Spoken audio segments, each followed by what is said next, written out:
우리 19세기 말 영국의 런던에 세 명의 유명한 목사님이 계셨는데요. 첫 번째 분은 이제 찰스 스펄전 목사님, 굉장히 유명한 분이죠. 뉴파크 스트리트 교회의 스펄전 목사님, 그다음 웨스트민스터 교회의 캠벨 몰간 목사님, 그리스도 교회의 프레데릭 마이어 목사님, 이 세 분이었는데, 상대적으로 이 마이어 목사님이 앞에 두 분에 비해 가지고 여러 가지 명성이나 또 영향력, 교세 등에서도 조금 뒤지고 있었답니다. 그러다 보니까 이 마이어 목사님은 본인도 사실은 굉장한 목회를 하시지만 항상 두 사람과 비교하다 보니까 뭔가 마음에 조금 열등감, 그런 마음들이 좀 있었고 시기심이 좀 있었던가 봐요. 근데 목사가 돼가지고 또 그런 마음을 가지니까 안 편한 거죠. 그래서 하나님께 제 안에 있는 이 열등감, 이런 시기하는 마음을 좀 없애주세요 하고 기도를 했답니다. 사람이 그런 마음 다 가질 수 있지만 또 그 마음을 가지고 하나님께 기도한다는 것 자체는 참 귀하고 아름다운 일이죠. 그렇게 기도를 하다 보니까 하나님이 뭐라 그러시냐 하면은, 너는 네 마음속에 시기를 없애달라고 기도하고 그런 거에 만족하는 기도밖에 하지 못하냐, 차라리 그 두 분을, 그 두 목사님을 축복하면서 기도해 보라 그러시더라는 거예요. 그래서 이 마이어 목사님이 스펄전 목사님과 캠벨 목사님을 축복하고 또 그 교회를 축복하면서 기도하기를 시작했답니다. 시간 날 때마다 기도하고 심지어는 당신 교회의 공예배 시간에도 그렇게 기도하면서, 하나님, 저 목사님들 은혜를 더 부어주시고 더 두 교회는 더 크게 부흥하게 해주시고 예배당은 가득 채워주시고 혹시 남는 사람이 있거들랑 우리 교회도 보내주세요. 그렇게 기도를 했대요. 그러고 났더니 진짜 마음에 평안과 기쁨과 자유함이 확 밀려오더라는 거예요. 나중에 이 세 분은 아주 친한 친구가 되었고 런던의 복음화를 위해서 함께 연합하는 사역을 하게 됐고요. 그리고 이 마이어 목사님은 오히려 그 두 분보다 이 글을 쓰고 집필하는 은사가 특출났던가 봐요. 이분이 쓴 책들이 많은 사람에게 더 많이 읽히고 지금도 이제 마이어 주석이라고 우리 신학생들은 잘 아는 주석이 지금도 읽혀주는 주석을 쓴 분이 되게 되었다는 겁니다. 여러분, 명절 잘 보내셨습니까? 명절 기간 동안 혹시 마음을 어렵게 하는 사람은 없으셨어요?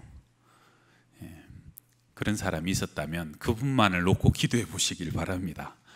기도하면 사랑하게 된다 하는 말이 있죠. 여러분, 기도 희한합니다. 기도하면 사랑하게 되고요, 기도하다 보면 그 사람의 안 보이던 것이 보이기 시작합니다.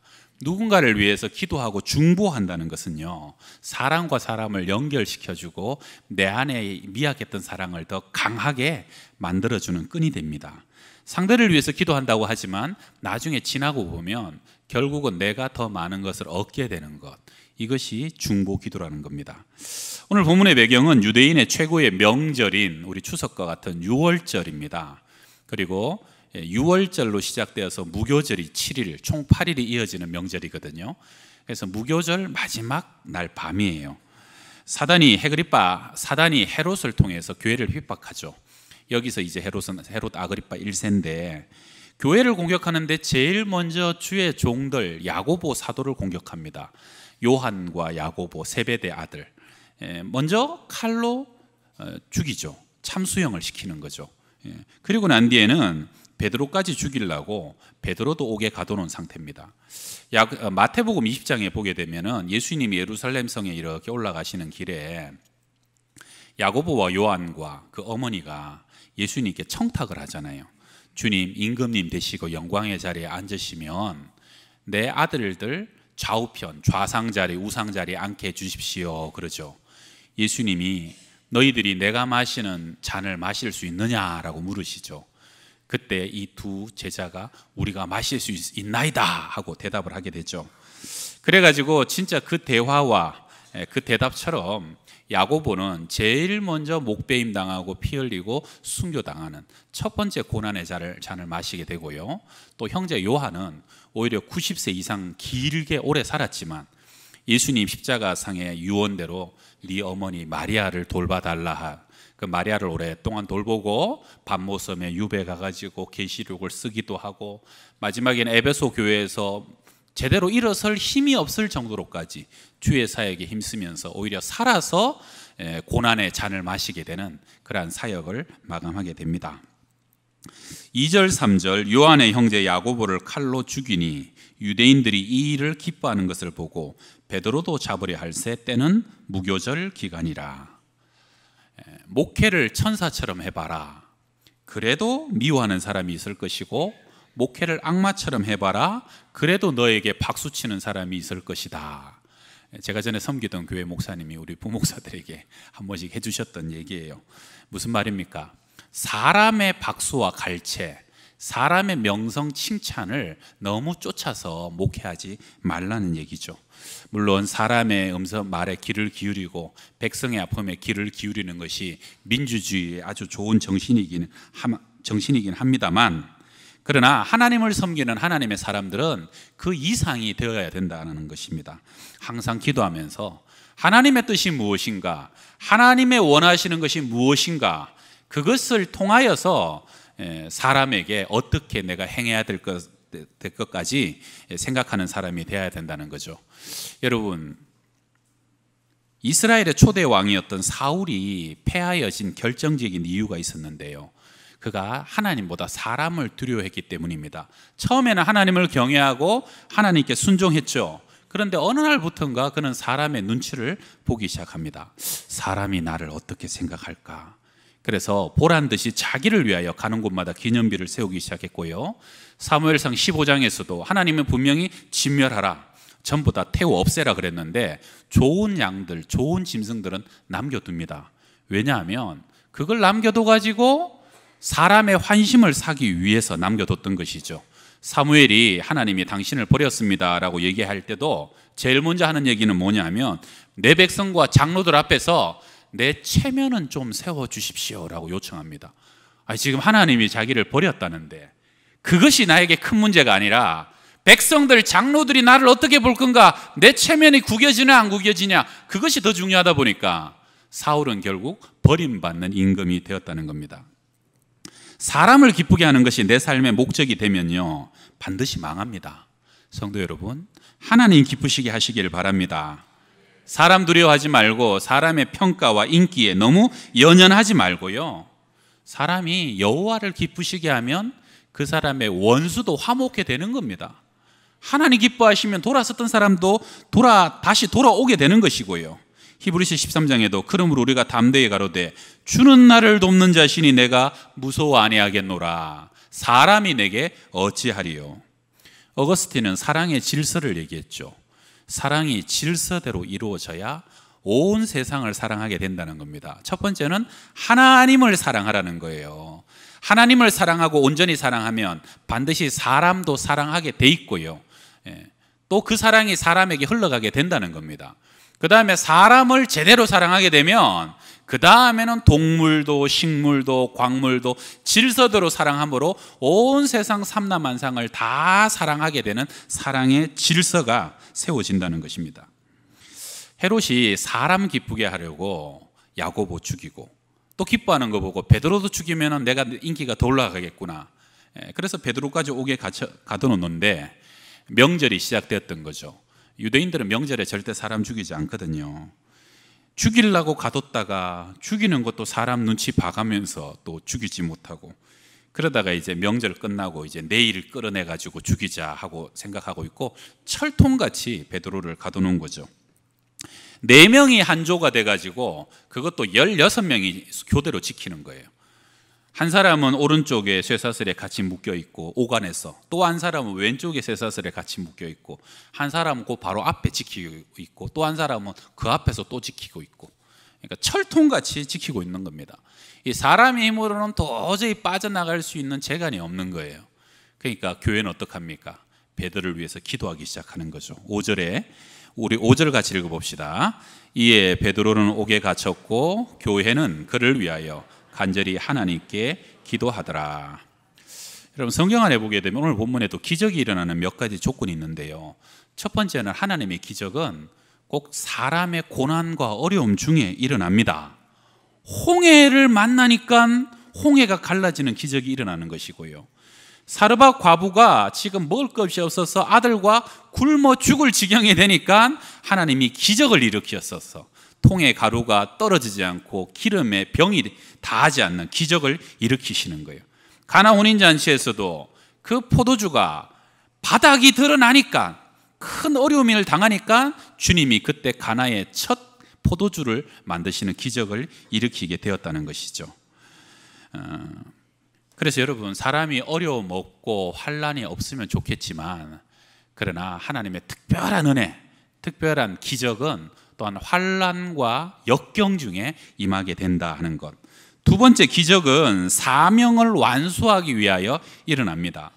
오늘 본문에도 왜 야고보는 죽었는데 베드로는 살아납니까? 야고보는요, 예수님 말씀하신 대로 고난의 잔을 제일 먼저 마시고 순교당하는 것이 야고보의 거기까지의 사명이었던 거고요. 베드로는 여기서 죽으면 안 됩니다. 해야 될 일이 더 많아요. 베드로는 결국은 로마에서 죽죠. 십자가 거꾸로 지고. 사명, 세워야 될 교회가 있었고 감당해야 될 일이 남아 있었기 때문에 베드로는 그 사명 때문에 죽을 수 없고, 하나님이 기적을 통해서라도 그 사명을 끝까지 감당하게 하신다는 것이에요. 우리는 예수님과 동시대를 살아갔던 인물 세례요한을 알죠. 정말로 여자가 난 자 중에 가장 큰 자, 흠도 없고 점도 없고, 태중에서부터 성령 충만해가지고요, 평생 단식하고 절제하고 희생하고 주의 길을 예비하고 전혀 흠을 찾아볼 수 없었던 세례요한이 나중에 어떻게 죽습니까? 살로메라는 여자애가 그 요사스런 춤을 추고 거기에 헤롯의 목이 달아나고 쟁반 위에 피가 철철 흐르는 모습으로 그 목이 그가 죽게 되는 그런 처참한 광경을 맞이하게 되죠. 세례요한이 죽기 직전에 옥에 갇혔을 때 예수님에게 제자들을 보냅니다. 본인도 너무 답답했던가 봐요. 그래서 물어요. 오실 그 이가 당신입니까? 아니면 우리가 다른 사람을 기다려야 됩니까? 그때 예수님께서 대답 대신 이사야 61장으로 대답을 대신하시죠. 가서 요한에게 이렇게 얘기해라. 소경이 보고 안전뱅이가 걸으며 문둥이가 깨끗함을 받고 귀머거리가 들으며 죽은 자가 살아나고 가난한 자에게 복음이 전파되고 있다고 해라. 그런데 옥중에 있는 요한은 정말로 듣고 싶은 얘기가 있었어요. 이사야 61장에 보게 되면 갇힌 자가 노임을 받게 된다는 말씀이 있거든요. 내가 이 옥 속에 괴로워하는데 내가 언제 노임을 받게 됩니까? 예수님이 그 말만 쏙 빼고 나머지 말로 그에게 전합니다. 결국은 두 사람이 무슨 대화를 주고받는 겁니까? 요한, 너의 사명은 거기까지라는 거예요. 요한은요, 누구보다도 완벽했던 사람이었어요. 그러나 그의 사명이 거기까지였기 때문에 더 이상의 기적을 통해서 요한은 옥에서 풀려나지 않았다는 겁니다. 여러분, 그래서 사명이 생명보다 귀한 겁니다. 생명은 이렇게 한자로 하게 되면 무슨 뜻입니까? 생명, 살라는 명령이에요. 살아라. 언제까지? 사명을 감당할 때까지, 사명을 다할 때까지. 사명 다하기 전에는 생명이 끝나지 않습니다. 그리고 오늘 내게 생명 주셔서 하루를 살게 하고 이 한 주를 살게 하실 때는 우리는 반드시 내 사명을 잊어버리지 말고 사명을 향해서 날마다 걸어가시는 저와 여러분들 다 되시기를 바랍니다. 그리고 기적이 일어나는 세 번째 이유는요, 공동체가 합심하여 기도할 때 하나님은 기적을 일으키십니다. 오늘 본문에 나타나는 제일 중요한 거예요. 하나님은요, 누군가가 모여서 한 가지의 제목을 향해서 간절함으로 함께 기도할 때 하나님은 그 가운데 기적의 역사를 일으켜 주신다는 겁니다. 여러분, 사람이 함께 같이 모여서 한 마음으로 간절히 함께 기도하는 것을 여러분 가볍게 여기지 마십시오. 그거는 하나님이 뭔가 주님이 원하시는 특별한 일을 하기 원해서 그렇게 역사하신다는 겁니다. 간절히 기도한다. 우리말로는 간이 저리도록 기도한다라고 누가 표현하기도 하고, 액테노스란 단어인데요, 진을 다한 기도, 에너지를 다한 기도. 정말로 기도하고 나면 내가 쓰러질 만큼 모든 것을 다 쏟아부은 간절한 기도가 함께 이루어질 때 하나님은 그 속에서 기적의 역사를 나타내신다는 겁니다. 우리가 감사하게 교회가 주일 아침마다 8시에도 함께 기도하는 팀이 있고, 지금 이 시간에도 요 밑에서 함께 기도하는 중보기도 팀이 있습니다. 얼마나 감사한 일인지 모르고요. 그리고 우리가 주일날 아침마다 우리가 주보에 있는 공동의 기도를 함께 하잖아요. 마지막에 우리가 꼭 기도하는 건 뭡니까? 이 시간 예비하신 말씀과 성령님의 은혜로 우리를 충만케 하여 주시고, 여러분 그것이 너무너무 귀한 기도예요. 하나님, 우리는 주님 말씀과 은혜로 충만케 되지 않고는 오늘 하루도 이 한 주간도 살아갈 수 없기 때문에 우리를 먼저 충만케 하여 주시고, 그리고 부활신앙과 영혼 구원의 우리의 사명을 잃지 않도록 이 부활의 소식을 전하고 죽은 생명을 살려서 전국적으로는 세계 선교와 민족 복음화의 한 중심에 쓰임받는 양평동 교회와 우리 모두가 되게 하여 주시옵소서. 여러분, 이 기도를 예사로 하시지 마시고 오랫동안 하셨죠. 저는 뭐 이제 3년째 하고 있습니다만 여러분은 도래 하신 것 같아요. 함께 마음을 모아 간절히 기도하면요, 때가 되면 주님께서 반드시 그 기도대로 역사하시고 기적의 능력을 행하여 주시는 것을 믿으시기 바랍니다. 여러분, 가정에서 부부가 함께 마음을 모아서 기도해 보세요. 손을 잡고 온 가족이 손을 잡고 전심으로 기도해 보세요. 하나님은 기적의 역사를 일으켜 주십니다. 함께 모여서 합심하여서 기도하는 것 속에 우리 주님이 거기에 함께 거하시고, 주님은 그러한 기도를 가장 기뻐하신다는 것이에요. 한번 따라해 봅시다. 함께 기도하고 간절히 바라면 반드시 이루어집니다. 믿으십니까? 오늘 본문에도 재밌는 게 하나 있는데, 마가 요한의 다락방에서 1년의 무리가 베드로 잡힌 이후부터 명절 기간 동안 간절히 기도했잖아요. 아마 최장이면 한 8일간 기도했을 거고요. 그랬더니 베드로가 기도 영답으로 풀려나서 제일 먼저 그 집을 찾아가죠. 베드로도 내가 왜 풀려났느냐, 아마 그 집에서 분명히 날 위해 기도했을 것이다 아는 거죠. 그리고 13절 이후에 보게 되면 베드로가 그 대문을 똑똑 두드리죠. 로데라 하는 여자아이가 와가지고 베드로의 음성을 듣고 막 기뻐가지고 문을 아직 열지도 않은 채 뛰어들어가죠. 베드로 선생님이 살아오셨습니다. 베드로가 살아왔습니다. 그럴 때 기도하던 사람들이 그 얘기를 듣고 뭐라 그럽니까? 네가 미쳤구나. 여러분, 네가 미쳤구나. 지금까지 뭐 때문에 기도했는데요? 베드로 위해서 기도했는데, 근데 베드로가 살아왔다 그러니까 네가 미쳤구나. 여러분, 여기서 놀라운 게 뭐냐면 이 사람들은 베드로 살아올 거라고 믿었어요, 안 믿었어요? 안 믿은 거예요. 안 믿고 기도했는데도 함께 합심하여 간절히 기도했더니 하나님이 역사하신다는 거예요. 할렐루야. 여러분, 하나님이 사랑하는 자를 위하여서 기도하는 자를 위해서 예비하신 것은요, 우리가 마음으로 생각하는 것보다, 눈으로 보고 귀로 듣는 것보다 훨씬 더 큰 역사를 우리 가운데 이루어 주신다는 겁니다. 그래도 그 로데라는 아이가 아니라 베드로가 밖에 서 있다 그러니까, 그러면 그의 천사일 거다. 그러면 지금 이 집안에서 그때까지 베드로를 위해서는 분명히 기도했는데 과연 뭘 어떻게 해달라고 기도를 했는가? 아마도 야고보가 순교의 잔을 마시고 순교했잖아요. 이 사람들은 알았어요. 한 사람 한 사람 죽어가는 것이 실패와 패배가 아니라 진정한 승리를 위한 과정이다. 그래서 우리 사도 베드로도 비겁해하지 말고 피하지 말고 죽어야 될 자리면 죽도록 담대하게 그 주님의 잔을 마실 수 있도록 그렇게 기도하지 않았겠습니까?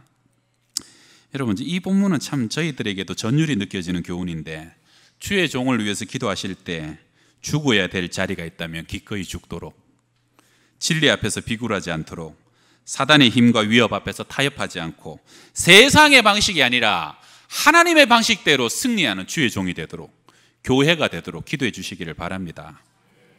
주기철 목사님이, 제가 한 부임하고 얼마 안 돼서 얘기 한번 했는데요, 주기철 목사님이 신사참배 반대하다가 옥고를 여러 번 치르는데 얼마나 매를 맞고 고문을 당했는지 거의 초죽음이 됐어요. 그래서 일제 순사들이 이쯤 됐으니까 집에 보내가지고 따뜻한 밥 한 그릇 먹고 나면 가족들 얼굴 보면, 아이고 내가 가족들 위해서 절함을 하고 말지 그러지 않겠나, 그래갖고 집에 보냈어요. 그러니까 오정모 사모님이 목사님 따뜻한 밥을 지어드리고 밥을 맛있게 드시고, 그리고 목사님이 평상시에 숭늉을 그렇게 좋아하셨답니다. 죽기 직전에도 나 따뜻한 숭늉 한 그릇 먹었으면 좋겠는데 그 얘기를 하셨을 정도로 좋아하셨는데, 사모님이 이 노사발에다가 숭늉을 따뜻하게 끓였는데, 이걸 노사발을 이렇게 들고 목사님 앞에 딱 놔드렸는데요. 목사님이 그걸 이제 집어 먹으려고 잡았더니 이 노사발이 숯덩이처럼 뜨겁더라는 거예요. 잡으려다가 깜짝 놀랐어. 아이쿠야, 아니 당신 이렇게 뜨거운 걸 어떻게 이렇게 두 손에 받쳐 들고 여기까지 갖고 왔냐고. 그때 오정무 사모님이 뭐라 그러시냐면, 목사님 순교하러 가시는 길인데 내가 이까짓 것 하나 못하겠습니까? 목사님은 반드시 하나님을 위해 순교하셔야 됩니다. 그 목사님의 그 사모님이죠. 그래서 목사님은 다시 마음을 다잡고 1944년 4월 21일 47살의 나이로 순교하게 되었다는 겁니다. 여러분, 함께 기도하면 꼭 죽어야 될 사람은 꼭 죽어야 할 자리 피하지 않고 순교하는 영광을 얻게 될 것이고요, 아직 사명이 남은 사람은 기적을 일으켜가지고 남은 사명을 감당하게 하시는 하나님의 기적이 일어나게 될 줄로 믿습니다. 두세 사람이 내 이름으로 모인 곳에는 나도 그들 중에 있느니라. 저는 우리 교회가요, 함께 모여서 교제하는 것도 좋고 또 함께 식당 봉사하는 것도 좋고 찬양하는 것도 좋은데, 또 하나 함께 모여서 교회 구석구석에서 기도하는 교회가 되길 바랍니다. 여기 가도 기도 소리가 들리고 저기 가도 기도 소리가 들리고. 찰스 스펄전 목사님이 1800년대 지금까지도 최고의 설교자 중에 한 분이잖아요. 그때 그 교회가요, 마이크도 없던 시절에 6,000명이 예배드리고 2만 명까지 예배드렸던 엄청난 부흥이 일어났던 그곳. 그래서 주위의 수많은 교회에서 어떻게 하면 이 교회처럼 이렇게 부흥하는가 벤치마킹하러 온 거죠. 그럼 스펄전 목사님이 이렇게 해야 됩니다. 설명 안 해요. 저 따라와 보시라고 제가 비결을 알려드리겠다고. 그래가지고 지하에 가서 문을 열고 옥상에 가서 다락방에 가서 문을 열면요, 문 여는 데마다 약속하고 온 것도 아닌데 그 교회의 성도들이 모여서 기도하고 있고 저기도 기도하고 있고 여기도 기도하고 있고. 이게 바로 우리 교회 부흥의 비결입니다. 할렐루야. 여러분, 사람들이 모여서 기도하면 반드시 하나님이 역사하시고, 함께 마음을 아파요 간절히 기도하는 곳에는 천사가 움직인다는 겁니다. 저는 우리 교회 참 감사한 것 중에 하나가, 명절이 돼도 이렇게 예배를 많이 드리러 와요. 어디 안 가시는가 봐. 그리고 우리 교회는 추석 당일이 돼도, 제가 세봤어요. 추석 당일날 얼마나 오셨는가. 추석 당일날도 35분이 오셔서 새벽 기도를 하고, 그 전날도 50명이 오고, 그 다음날도 또 그렇게 오고. 야, 이 교회가요, 항상 기도하는 사람이 있으니까 하나님의 교회가 그렇게 평안을 주시고 우리에게 감사를 주시고 은혜를 주시는 줄 믿습니다. 식구란 말이 같이 밥 먹으면 식구잖아요. 같이 모여서 기도하면 스피리추얼 패밀리입니다. 영적 가족이 된다는 것이죠. 함께 기도하면요, 불꽃이 약해서 죽을라 하다가도 모이면 또 장작불이 서로 타올라가지고 용광로가 되고요, 더 활활 불타오르고 은사는 흘러가고 은혜는 흘러가고 능력은 흘러가고, 그것이 함께 기도하는 역사라는 겁니다. 7절을 제가 세 번역으로 좀 읽어드립니다. 그런데 갑자기 주님의 천사가 나타나고 감방에 빛이 환히 비치었다. 천사가 베드로의 옆구리를 쳐서 깨우고 말하기를 빨리 일어서라 하였다. 그러자 쇠사슬이 그의 두 손목에서 풀렸다. 여러분, 감방에 빛이 환하게 비쳤어요. 그쯤 되면 애지간하면 일어나야 되는데 베드로는 그것도 모르고 깊이 잠들었습니다. 하여튼 베드로는 잘 자요. 겟세마네에서도 잘 자고, 변화산상에서도 또 자다가 벌떡 일어나고, 하여튼 잘 자요 베드로는. 잠이 많은가 봐요. 그런데 그래도 그렇지, 지금 내일이면 내 목이 날아가는데 어쩌면 그렇게 편하게 잠잘 수 있었겠는가. 베드로가 믿는 구석이 있었던 것 같아요. 아유, 죽으면 죽지 뭐, 죽으면 부활하는데, 천국 가는데, 아니면 나는 아직 사명이 남았으니까 절대로 안 죽는다. 어느 확신이 있었는지 모르겠지만 중요한 건 뭡니까? 여러분, 주님 안에 거하는 여러분에게도 이 베드로와 같은 평강이 있기를 바랍니다. 내일 목이 달아나도, 내일 세상이 끝나도 주님 안에서 평안하십시오. 평화로다. 하늘 위에서 내려오는 그 평화가, 믿는 사람은 여러분 너무 인상 찡그리고 두려워하고 불안해하면 안 됩니다. 주님은 아무것도 염려하지 말라라고 했는데 만 가지를 막 울상을 가지고 고민하고 우구지상을 쓰면 그건 주님의 명령 불순종하는 거예요. 어떤 사람이 늘상 걱정 근심에 눌려 살다가 어느 날부터 얼굴이 너무 환하게 펴졌길래 친구가 친구 뭔 일이 있는데 그렇게 얼굴이 밝아졌어? 사람 하나 고용했어. 무슨 사람이야? 내 걱정 근심 대신 염려하는 사람 하나 고용해버렸어. 친구야, 요즘 세상이 얼마나 살기 힘든데 그런 사람 고용하면 월급 주고 어떻게 살라고 그래? 걱정하지 마. 그것도 그 친구가 걱정할 일이요. 여러분, 베드로가요, 이 베드로 전서를 뒤에 쓰면서 염려에 관해서 이렇게 기록하죠. 너희 염려를 다 주께 맡겨버려라. 이는 저가 너희를 권고하심이라. 염려 다 주님께 보내버려라. 토스해버려라. 주께서 너희를 돌보시는 것이다. 주님이 책임져 주신다는 것이에요. 그래서 너무 깊이 자니까 천사가 와서 쳐서 깨우며 말하기를 빨리 일어나라. 여기서 치다라는 단어가 파탁삭스라는 단어인데요, 오늘 본문에 등장하는 또 다른 인물 이 헤롯이 요 뒤에 가게 되면 21절 이하에 보게 되면 헤롯이 너무너무 교만해갖고 은빛 나는 갈치색 그 왕복을 입고요, 큰 어떤 운동장 같은 데서 여봐라 하면서 호요하는 거예요. 그러니까 그 밑에서 약소국들의 전령들이 와가지고 헤롯에게 막 아우하면서 이것은 하나님의 소리고 신의 소리라, 사람의 소리가 아니다 라고 이렇게 아부를 하죠. 그랬더니 그 다음 어떤 일이 납니까? 헤롯이 영광을 하나님께 돌리지 아니하는 고로 주의 사자가 곧 친히 충이 먹어 죽으니라. 주의 손이 헤롯을 여기서 쳤다는 것과 베드로의 옆구리를 쳐서 깨웠다는 것과 똑같은 단어예요. 재밌는 거는 똑같이 주의 손이 쳤는데요, 한 사람은 충이 들어 벌레가 먹어 죽어버렸고 한 사람은 죽음의 위기에서 다시 살아나고 구원을 받게 되었다는 겁니다. 여러분, 하나님의 손이 여러분에게 닿았을 때 그 손길이 여러분 모두에게 생명이 되고 구원이 되고 축복이 되는 삶을 사시기를 바랍니다. 여호와의 도가 정직한 자에게는 산성이지만 행악하는 자에게는 멸망이라는 겁니다.